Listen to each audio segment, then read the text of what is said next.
Shalom à tous. Ici, je fais cette audio vidéo en complément aux deux autres vidéos que j'ai fait sur comment célébrer la Pâque, que je mets dans la description de cette vidéo, et aussi sur Pessah 2020, ce que vous devez savoir, ce que l'on doit savoir. Donc ici, c'est comment se passait Pessah au temps biblique. Je trouve ça très intéressant à vous partager. Alors, il faut savoir que, comme je l'ai expliqué, entre les soirs signifie donc du soir du 14 au coucher du soleil, comme je l'avais montré dans ce schéma ici. Jusqu'au milieu de la nuit, en fait. Alors, il faut savoir que voilà, ce laps de temps est aussi reconnu dans le monde juif. Donc voilà, les Samaritains qui sacrifient malheureusement, bon, ils ne suivent pas bien la Torah, ils ne suivent pas la Sainte Torah. En plus, ils ne croient pas à notre Seigneur Sauveur Yeshua, ce qui est gravissime. Et ils ne suivent pas bien les préceptes thoraïques. Par contre, ils ont gardé cette tradition donc de sacrifier donc le Pessah au coucher du soleil jusqu'au milieu de la nuit, donc jusqu'à minuit. Donc voilà, bon, je précise cela. Alors le jour 14, en réalité, servait donc aux Israélites pour amener donc le sacrifice de Pessah. Donc ils avaient toute la journée du 14 pour amener le sacrifice de Pessah au Saint-Temple de Yahweh notre Elohim, car c'est là que devait être sacrifié le Pessah dans le temple, et le sang du sacrifice devait être versé au pied de l'autel du temple. Donc, ça, c'est important à savoir. Alors, on va regarder, voilà. Alors, ça devait être, il y avait beaucoup de monde qui venait à Jérusalem, donc, pour apporter le sacrifice de Pessah. Voilà, bon, voilà ces illustrations pour un peu imaginer. Donc ensuite, le sacrifice donc était apporté par un homme. Alors un homme qui l'apportait en fait pour toute sa maison en réalité. Donc toute la maison ne l'apportait pas. Il l'apportait aussi pour ses voisins qui s'étaient associés avec lui donc et qui allaient manger le Pessah avec lui. On lit dans Exode chapitre 12. On va le lire donc. Dans Exode chapitre 12, alors, celui dont le ménage sera trop peu nombreux pour manger un agneau s'associera avec son voisin le plus proche de sa maison, selon le nombre des personnes. Chacun, selon sa consommation, réglera la répartition de l'agneau. D'accord ? Donc voilà, on voit que les gens donc, pouvaient s'associer et manger le Pessah ensemble dans une maison commune. Et Yahweh notre Elohim nous dit aussi, dans un autre passage,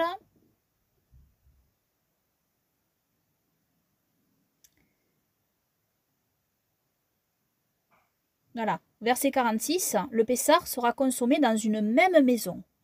Tu ne transporteras rien de sa chair au dehors et vous n'en romprez pas un seul os. Là aussi, ce verset, vous n'en romprez pas un seul os. Je vais en reparler après, dans la suite donc de cette étude. Et voilà, là, bien savoir ceci donc. Donc, bien comprendre que l'homme, donc, à qui notre Seigneur Sauveur Yeshua a fait dire à ses disciples de préparer le Pessah, car notre Seigneur Sauveur Yeshua a dit dans l'évangile de Matthieu, on va regarder, alors attendez, dans l'évangile de Matthieu donc, chapitre 26,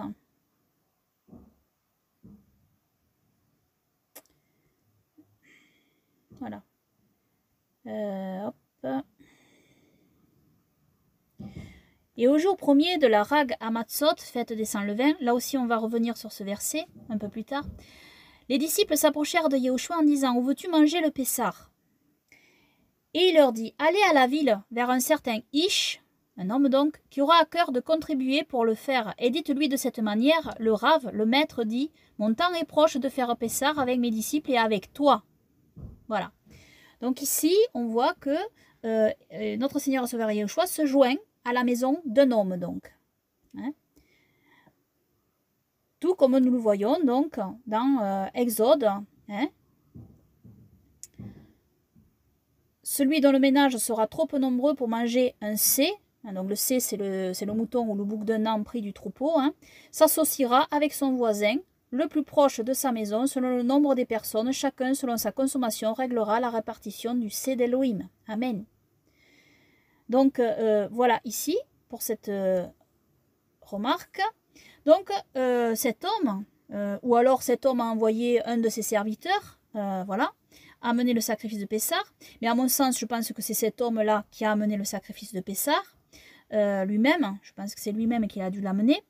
Il est allé donc au temple et il a lui-même donc sacrifié le sacrifice au moment du coucher du soleil.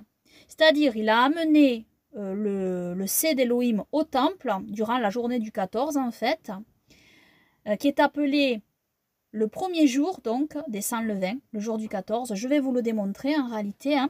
Bien que le jour chômé commence le 14 au soir, en fait, avec le Pessah, hein, qui est accolé au 15.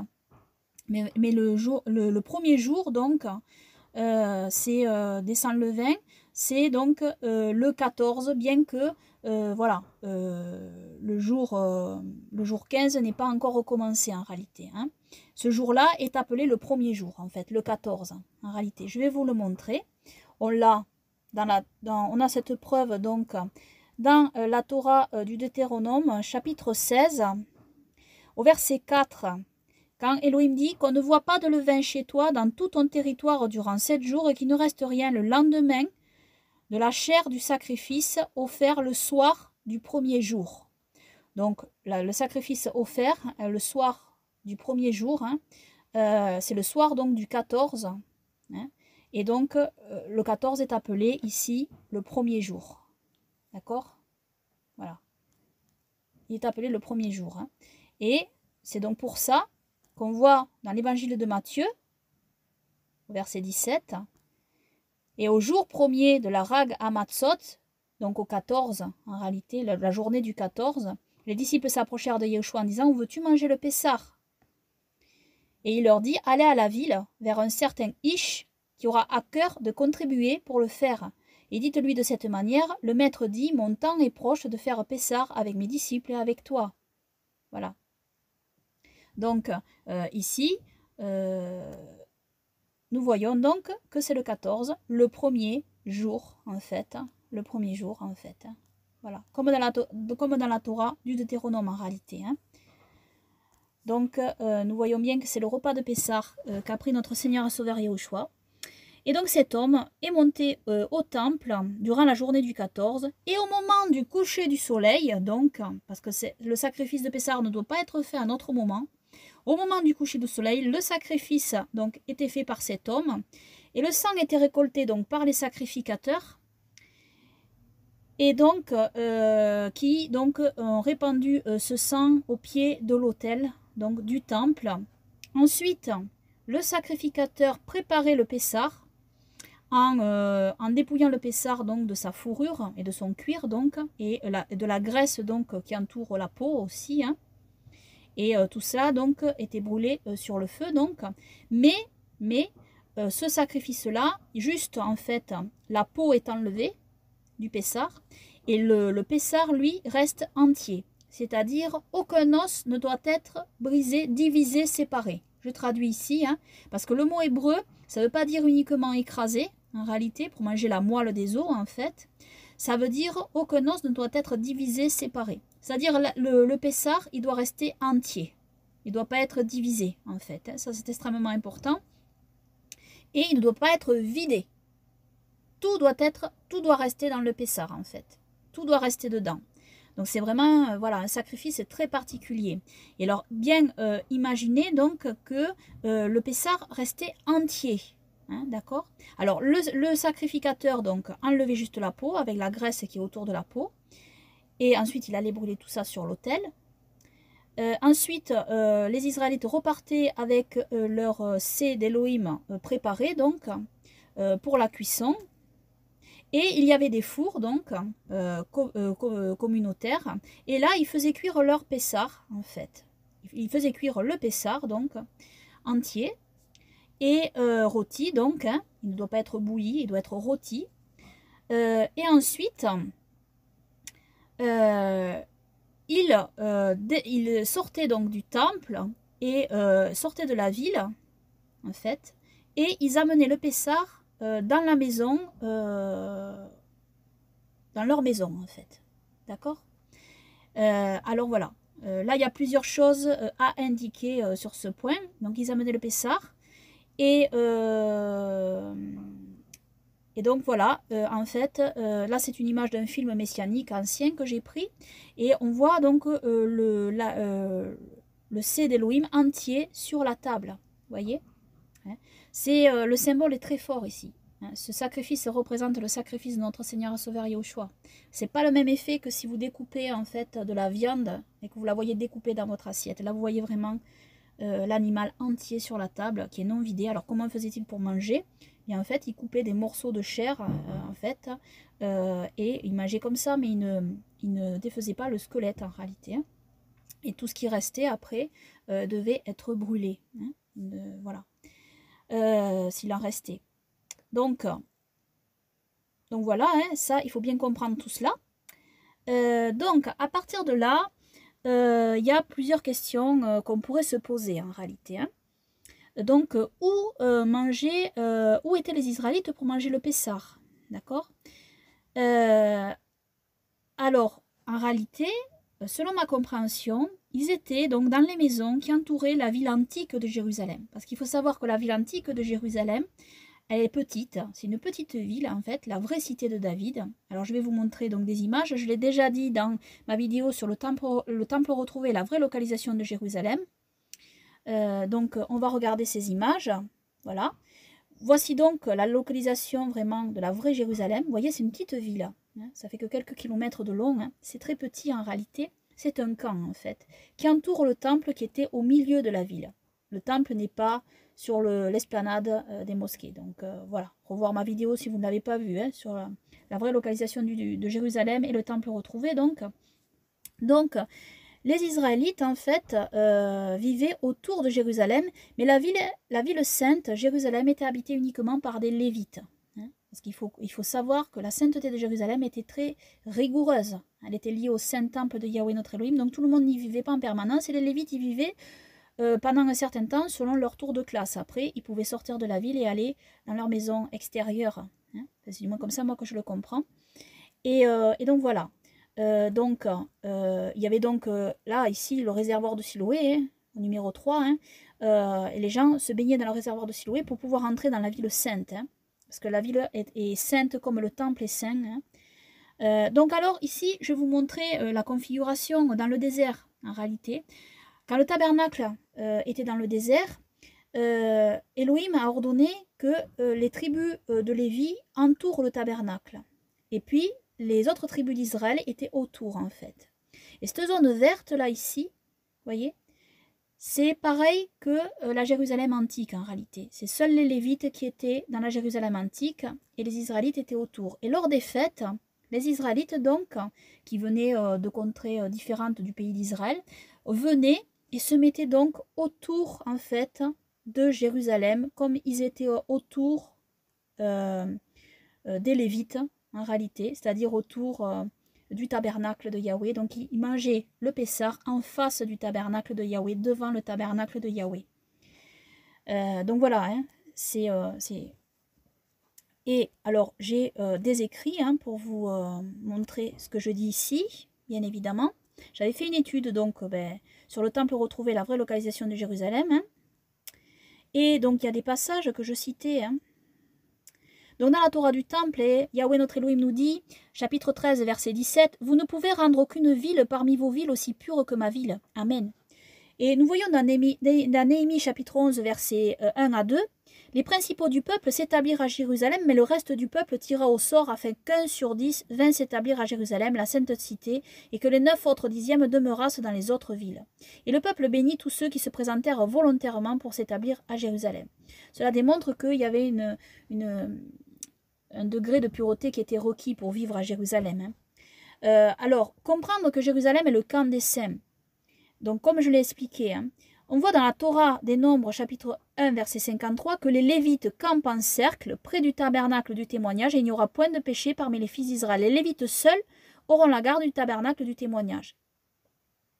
Dans le Mixat Maaseh Torah, chapitre 3, verset 16 à 18, qui a été retrouvé à Qumran, nous lisons « Et nous pensons que le temple est l'endroit de la tente de la rencontre, et Jérusalem est le camp. Et l'extérieur du camp et l'extérieur de Jérusalem, c'est le camp de leur ville. » Amen. Ensuite, dans le Mixat Maaseh Torah, chapitre 3, verset 38, « Car Jérusalem est le camp saint, c'est l'endroit qui a été choisi du milieu de toutes les tribus d'Israël, depuis que Jérusalem est la tête du camp d'Israël. » Apocalypse 29, « Et ils montèrent sur la surface de la terre, ils investirent le camp des saints et la ville bien-aimée, mais un feu descendit du ciel et les dévora. » Amen. Donc ici, on voit bien le rapport avec le livre de l'Apocalypse, hein, et on voit que Jérusalem donc, est le camp saint, c'est-à-dire, c'est cette partie où les Lévites vivent, en fait. Hein, et les mêmes puretés, le même degré de pureté est requis que pour le Saint-Temple, en réalité. Hein. C'est pour ça qu'il y avait le réservoir de Siloé, hein, avant de rentrer dans la ville sainte. Hein. Et c'est une petite ville. Hein. Donc, les Israélites, qui étaient très, très, très nombreux, hein, venaient et, pour Pessah, et ils se mettaient autour de Jérusalem, en fait, en face. Ils devaient voir le temple, en fait. Ils devaient avoir le temple devant leurs yeux, en réalité. Et le temple, on le voyait. Hein. On le voyait parce que, voilà, Jérusalem est sur une colline. Hein. Donc, on le voyait, en fait. Ils mangeaient devant Yahweh. Alors, on va lire dans la Sainte Torah des Jubilés, à partir du verset 13... Et toi, 49, chapitre 49, verset 13, et toi, commande aux enfants d'Israël d'observer la Pâque à travers leurs jours chaque année, une fois l'année, au moment du jour fixé. Et il sera comme un mémorial très plaisant devant Yahweh, et aucun fléau ne viendra sur eux pour tuer ou frapper dans l'année, qu'ils célébreront la Pâque en sa saison, en respect dû à son commandement. Et ils mangeront cela hors du sanctuaire de Yahweh, mais en avant du sanctuaire de Yahweh. Et tout le peuple de la congrégation d'Israël la célébrera à sa saison fixée. Et tout homme dont les jours atteignent 20 ans et plus en mangera dans ou par le sanctuaire de votre Elohim devant Yahweh, car cela est écrit et ordonné qu'ils doivent le manger dans ou par le sanctuaire de Yahweh. Amen. Alors ici, pourquoi j'ai mis ou par, en fait? Parce qu'il faut savoir que la lettre bet, en hébreu, signifie dans. Alors quand il y a écrit Bemikdash, Mikdash c'est sanctuaire donc, Bemikdash, ça signifie, c'est vrai, dans le sanctuaire, mais la lettre bet, en fait, ne signifie pas uniquement dans. Elle signifie par, à travers, en fait. Et ici, bien comprendre que c'est ça, que c'est ainsi qu'on le comprend, c'est-à-dire, il la mangera à travers le sanctuaire, c'est-à-dire, il mange la Pâque qui a été sacrifiée dans le sanctuaire, en réalité. Ça ne veut pas dire qu'il doit la manger dans le sanctuaire, ça veut dire qu'il doit manger la Pâque qui a été sacrifiée dans le sanctuaire. Il mange la Pâque par le sanctuaire. D'accord? On l'a lu juste au verset 14 au-dessus. Ils mangeront cela hors du sanctuaire de Yahweh, mais en avant du sanctuaire de Yahweh, devant le sanctuaire de Yahweh, en fait. Et quand les enfants d'Israël viendront dans la terre qu'ils doivent posséder dans la terre de Canaan, ils placeront le tabernacle de Yahweh au milieu de la terre, dans l'une de leurs tribus, jusqu'à ce que le sanctuaire de Yahweh soit construit dans le pays. Jusqu'à ce qu'ils viennent et célèbrent la Pâque au milieu du tabernacle de Yahweh et qu'ils la tuent devant Yahweh d'année en année. Donc voilà, et dans les jours que la maison sera construite au nom de Yahweh, dans la terre de leur héritage, ils iront là et tueront la Pâque en soirée au coucher du soleil et dans la troisième partie du jour, au coucher du soleil dans la troisième partie du jour, et ils offriront son sang au seuil de l'autel, et placeront sa graisse sur le feu, qui est sur l'autel, et ils mangeront sa chair rôtie au feu, dans ou par la cour de la maison qui a été sanctifiée au nom de Yahweh. Amen. Et ils ne célébreront pas la Pâque dans leur ville, ni dans un autre endroit, sauf devant le tabernacle de Yahweh, ou devant sa maison où son nom habite, et ils ne se détourneront pas de Yahweh. Amen. Et toi, Moïse, commande aux enfants d'Israël d'observer les ordonnances de la Pâque comme il t'a été commandé.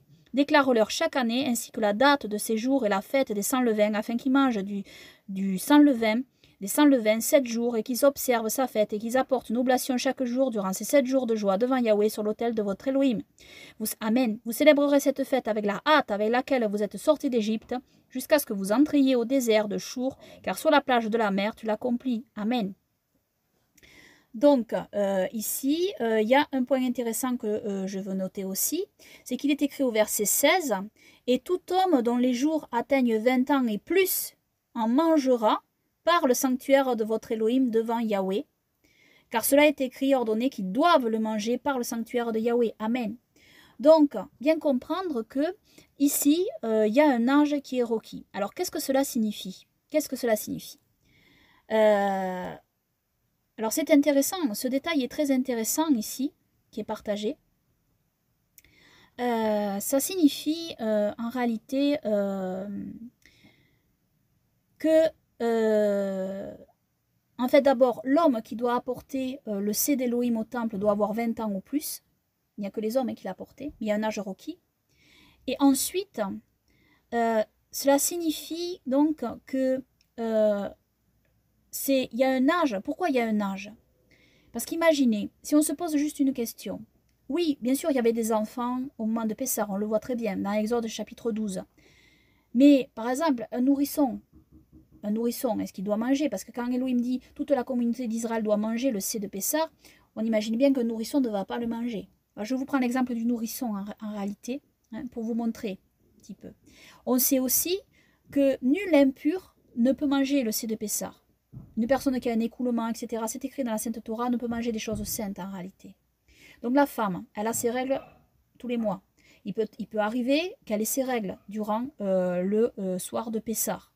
Donc le sacrifice de Pessah est saint, il a touché l'autel du temple. Donc elle ne pouvait pas manger le C de Pessah. Par contre, son mari, ou son père, si elle vit chez ses parents, lui, peut manger le C de Pessah. À partir du moment où il a 20 ans ou plus, et qu'il est dans un état de pureté, il mange le C de Pessah, et toute sa maison, en fait, est sanctifiée par lui qui a mangé le C de Pessah, en réalité. Vous comprenez? Le nourrisson aussi, il est sanctifié par son père qui a mangé le C de Pessah. Parce que c'est lui qui est obligé de le manger. Lui doit le manger, en fait. Ça ne veut pas dire que la femme qui est en état de pureté, ou le jeune enfant qui est en état de comprendre le repas de Pessah, ne peut pas prendre le repas de Pessah, ne peut pas manger du Pessah, en fait, du C d'Elohim. Mais ça veut dire qu'ils peuvent être, ils ne sont pas obligés, en fait, de le manger s'ils ne peuvent pas le manger, en réalité. Tandis que l'homme, lui, le mange pour toute sa famille. Et lui, il est obligé, quand il a 20 ans ou plus, de manger le C de Pessah. Donc voilà, ça c'est une indication, je trouve, très intéressante. Hein. Donc voilà. Donc la femme, c'est l'état de pureté, bien sûr, elle mangeait le C de Pessah, si elle n'avait pas ses règles. Mais voilà. Par contre, elle pouvait manger les pains, sans le vin et le vin, hein, qui eux n'avaient pas touché en fait l'autel du temple. Donc voilà. Alors, cette question m'a été posée. Est-ce qu'une femme ayant ses règles peut prendre le pain sans le vin et le vin qui représente donc le corps de notre Seigneur et Sauveur Yahushua et son sang?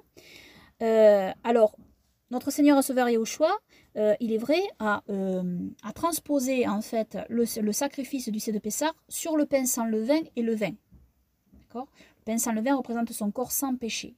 Donc c'est un repas sacré et qu'il faut prendre dans le respect que l'on doit à Elohim. C'est incontestable. Donc, bien sûr, on doit être propre sur soi, on doit être pur pour prendre le pain sans le vin et le vin.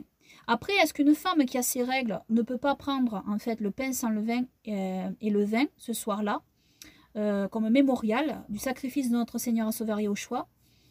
Disons que pour ma part, je dis que si une femme en fait a ses règles à ce moment-là, ce qu'il faut qu'elle fasse, et ça c'est important, ce qu'il faut qu'elle fasse, c'est qu'elle se lave entièrement, hein, qu'elle soit bien propre, qu'elle n'ait rien touché de sa souillure en fait, hein, qu'elle soit propre sur elle, qu'elle les habille propres, juste avant qu'elle se soit changée, qu'elle soit propre, juste avant de prendre le mémorial en fait du pain sans le vin et du vin, avec la prière, voilà, qui est sur le pain et le vin. Ça, c'est important. Il faut qu'elle soit propre. Hein. Mais, à mon sens, elle peut le prendre. D'accord? Parce que ici, ce n'est pas directement, en fait, le mouton ou le bouc qui a été offert sur l'autel. Mais c'est un symbole, en fait, du sacrifice de notre Seigneur et Sauveur Yahushua. Mais ce symbole doit être respecté.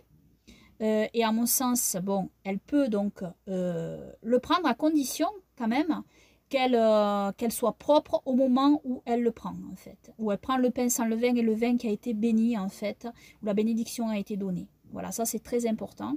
Et le temps qu'elle le prenne, en fait, si elle vient de se laver, si normalement, voilà, elle est propre, et si elle n'a rien touché d'impur, ses mains sont propres. Donc, selon moi, hein, selon ma compréhension, voilà, je pense qu'elle peut le prendre. Voilà. Après, pour le sacrifice qui était amené au temple, était en contact, en fait, avec l'autel du temple. Donc là, ici, c'était interdit, hein, pour la femme qui avait ses règles. Par contre, elle pouvait manger le pain sans levain, hein, et le vin. D'accord. Donc voilà. Voilà pour cela. Après agir en conscience, hein, en réalité. Hein. Moi, je vous dis ce que moi je pense sur ce sujet-là, hein, pour la femme qui a ses règles. Après, vous agissez en conscience. Voilà. Avec Elohim. Hein. Donc voilà, ce qu'il faut en tout cas, c'est que l'homme, le chef de maison, lui prenne le pain sans levain et le vin. Hein, qu'il soit pur, hein, qu'il se soit lavé, qu'il soit pur, et qu'il prenne le pain sans levain et le vin, en état de pureté. Voilà. Si vous avez des doutes, en fait, si vous pensez ne pas pouvoir, bon, eh bien, il faut agir en conscience dans ces cas-là et ne pas le prendre, si vous pensez ne pas pouvoir le prendre. Après, moi, je vous donne mon point de vue sur le sujet, en fait, selon ma conscience à moi, en réalité, hein, voilà. Mais il faut prendre ce pain et ce vin vraiment dans le respect et avec une bonne conscience, ça c'est très très important, hein, parce que c'est un repas sacré et représente le corps parfait de notre Seigneur et Sauveur Yahushua et son sang versé pour nous, avec le vin. Amen. Merci à Yahweh, merci à Yahushua. Amen. Donc, voilà ce que je pouvais vous dire sur tout cela. Alors, oui, bien comprendre donc que le C d'Elohim donc était mis entier donc sur la table, hein, comme on le voit donc sur cette image-là. Hein, c'était un vieux film messianique donc. Et alors, je cherche l'image donc que je vais vous montrer. Voilà, quand vous voyez donc le seder donc des juifs rabbiniques, bon, mais vous voyez quelque chose qui ne va pas là ici. Bien sûr, avec l'œuf, qui est bon, ça c'est un symbole païen, les œufs de Pâques, hein, voilà. Alors ils disent que ça représente le temple, etc. Bon, on trouve toujours des représentations, alors que bon, c'est les œufs de Pâques, c'est païen. Et puis là, ils ont mis un os en fait, un os brisé en fait. Et là, ben, cet os brisé ne représente absolument pas, ne peut pas représenter le C d'Elohim. Voilà. Car c'est un os brisé, hein, et aucun os ne doit être brisé du C d'Elohim de Pessah. D'accord? Aucun os.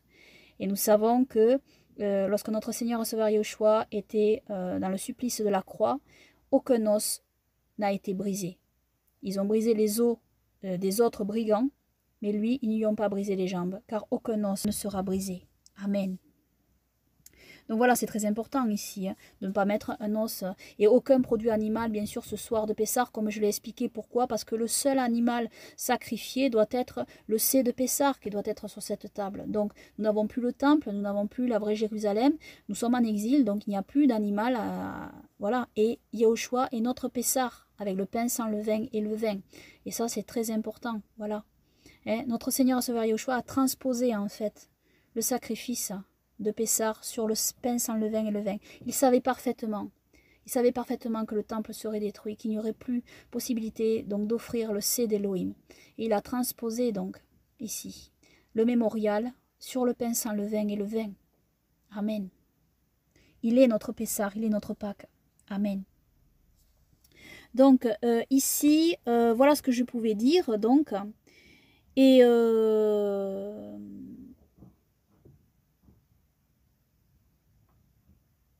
donc voilà, ça c'est dit, parce que j'ai noté quelques points quand même. Hein. Ah donc oui, et je voulais dire aussi que en réalité, bien savoir donc qu'à partir du coucher du soleil jusqu'au milieu de la nuit, donc il y avait une activité qui restait. Hein. C'était obligatoire pour préparer le Pessah en réalité.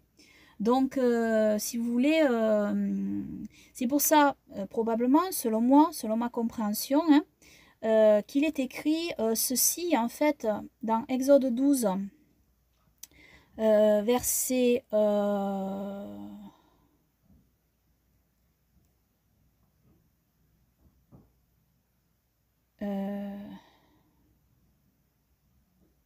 attendez, hop, on va chercher le mot exact. Voilà, verset 16. Le premier jour, vous aurez une convocation sainte et le septième jour, encore une sainte convocation. Aucun travail ne pourra être fait ces jours-là. Donc, ce sont des jours chômés. Toutefois, ce qui sert à la nourriture de chacun, cela seul, vous pourrez le faire. Alors ici, on voit quand même voilà, qu'il y a une autorisation de préparer, en réalité, pour la nourriture. Et à mon sens, selon moi, c'est un rapport avec le soir de Pessah, entre le coucher du soleil et le milieu de la nuit, où le sacrifice de Pessah est fait. Donc il travaille, celui qui sacrifiait travaillait. Donc il y a une compréhension possible ici aussi sur le fait que en réalité, lorsque les Israélites venaient à la table le soir de Pessah, celui qui allait sacrifier, ils attendaient en fait celui qui amenait en fait le sacrifice au temple. Et donc, dès que le soir arrivait, il est possible donc qu'ils s'asseyaient à table déjà, les pains sans levain étaient prêts, il y avait des choses qui étaient déjà sur la table, et puis le seder de Pessah arrivait, et après, ils mangeaient le seder de Pessah à la hâte. Donc voilà ce que je pouvais dire sur le sujet. Et cela peut expliquer aussi, je réfléchissais là, cela peut expliquer aussi dans Jean chapitre 13, hein, où il est écrit, attendez, hop, chapitre 13, verset 29, donc, car quelques-uns pensaient que comme Judas avait la bourse, Yeshua lui disait, achète ce qu'il nous faut pour la fête ou donne quelque chose aux pauvres. Alors ici, j'avais dit que, j'avais émis l'hypothèse que peut-être ce verset avait été mal traduit, ou alors j'avais dit aussi que peut-être ils avaient le droit d'acheter. Et oui, c'est une possibilité parce que, en réalité, du coucher du soleil jusqu'au milieu de la nuit, le Pessar devait être quand même apporté, etc. Donc celui qui apportait le Pessar, quand même, voilà, il y avait une activité. En fait, l'activité ne cessait pas immédiatement. C'est peut-être pour ça aussi qu'Elohim dit que c'est peut-être un lien aussi avec le fait, le soir de Pessah, où Elohim dit, ce soir, vous pourrez... voilà, toutefois, ce qui sert à la nourriture de chacun, cela seul, vous pourrez le faire. Donc il n'est pas infondé de penser qu'il pouvait aussi acheter pour la fête, dans ce laps de temps, au moment de la préparation, en fait, du sacrifice de Pessah. Hein, d'accord? Donc voilà, ce n'est pas voilà, incohérent de faire le lien ici, hein, de relier tout cela. Donc voilà ce que je pouvais vous dire sur donc comment le Pessar était suivi donc au temps biblique donc et donc dans la Torah des Jubilés nous avons aussi alors voilà, je vous ai montré voilà que c'est donc devant le sanctuaire de Yahweh que les Israélites mangeaient le Pessar, donc autour en fait de la ville sainte, hein, comme au temps en fait quand ils étaient dans le désert en fait. Donc c'est pour ça que notre Seigneur et Sauveur Yeshua a mangé son dernier repas qui est le Pessar dans une chambre haute. Et avec une autre famille en réalité, avec la maison de cet homme. Hein. Et il s'est joint à la maison de cet homme, comme il est écrit dans Exode 12, de se joindre aussi avec les voisins pour manger le Pessar en réalité. Et cette chambre haute était en fait autour en fait de la vraie ville de Jérusalem. Hein. Et on voyait donc qu'il mangeait en face du saint temple de Yahweh notre Elohim. Voilà. C'est ma compréhension, en tous les cas, de comment se passait Pessar donc, au temps biblique. Donc voilà ce complément que je voulais faire. Et donc, que toute la gloire, les honneurs, l'adoration, les louanges, les remerciements reviennent seulement à Yahweh, Jéhovah, notre Elohim, notre roi, et à notre Seigneur et Sauveur Yahushua, notre Elohim, notre roi, pour toujours, et que son règne glorieux vienne. Amen, Amen.